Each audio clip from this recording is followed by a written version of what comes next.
Hi, this video goes along with Unit 4, and what we're going to do is make a model of what a typical piston and cylinder would do in the engine of any kind of vehicle, like a car, a lawnmower, or something like that. Okay, what I've done is that I have taken a container of tennis balls. I just took the tennis balls out, and I have filled it with some marshmallows. And I have taken the lid that was on top of the tennis ball container and just stuck an ice pick in it. The cylinder is going to represent a typical cylinder in the engine of your car.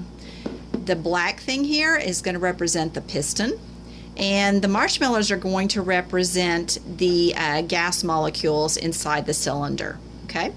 Sometimes you might hear an engine is a V6 or a V8. What that means is it refers to the number of cylinders. So a V6 engine would have 6 cylinders, a V8 would have 8.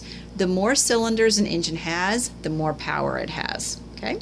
All right, so we're going to pretend that this is a typical cylinder in a car, and I'm going to light this little T light here, and we're going to pretend that that's the spark plug inside the cylinder.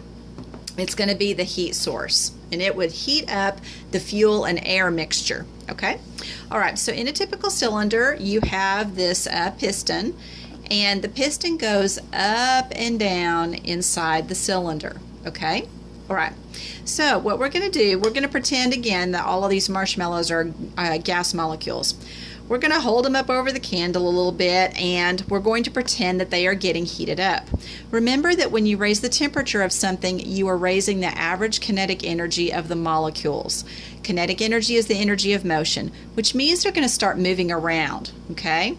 And so they're going to move around and push apart from each other, and you can see what's happening. They're pushing against the piston, right? So that means that they're increasing the amount of space or volume that they take up inside the cylinder.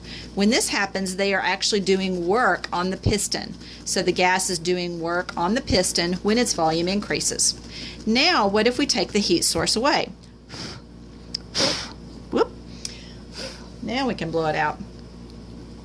Okay, as that happens, the molecules start cooling off. They lose kinetic energy, and when that happens, they don't move around quite so much.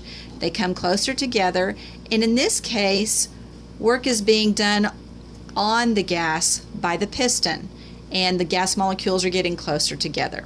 Okay, so we're going to set that aside. Let's look at a couple of example problems that you might see on a quiz or test that deal with work. Okay, all right.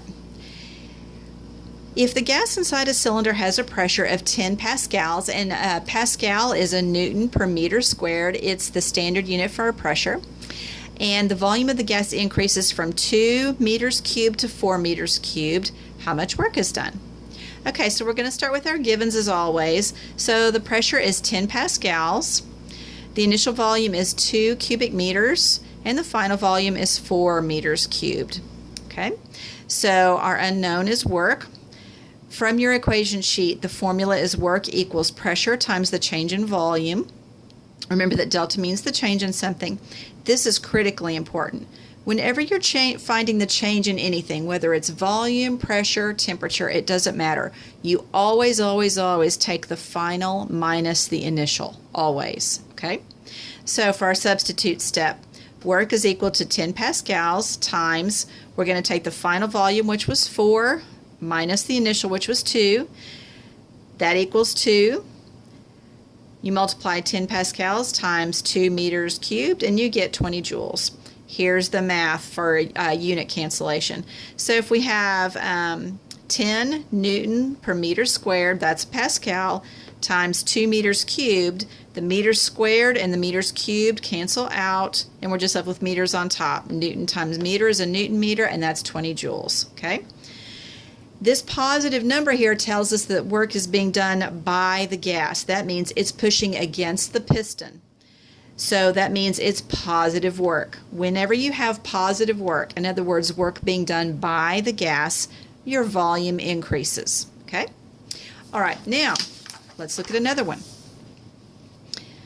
Okay, we have a gas in a container with a pressure of 5 pascals and a volume of 8 cubic meters. How much work is done if the volume of the gas is cut in half? Okay, we'll start with our givens. The pressure is equal to 5 pascals. The initial volume is 8 cubic meters. They don't tell us the final volume, do they? But they do tell us that the volume of the gas is cut in half. So we'll just do a little mental math here. Half of 8 is 4, isn't it? So that means our final volume is going to be 4 cubic meters. Okay. Our unknown again is work. We're going to use the same equation. Work equals pressure times the change in volume. And again, always final minus initial. So for substituting, we're going to put 5 newtons per meter squared. That's the same thing as a pascal. Times our final volume, which was 4, minus the initial volume, which was 8. Notice here, 4 minus 8 is negative 4, isn't it? So now we're just going to multiply 5 times negative 4. That's going to be negative 20 newton meters or negative 20 joules. So now you can see that work can be positive or negative. Whenever work is done on the gas, that means the piston is putting pressure against the gas molecules. Then that means we have negative work. When we have negative work, the volume is decreasing or going down. Okay? If you have any questions about these types of problems, be sure and reach out and ask your teacher for help.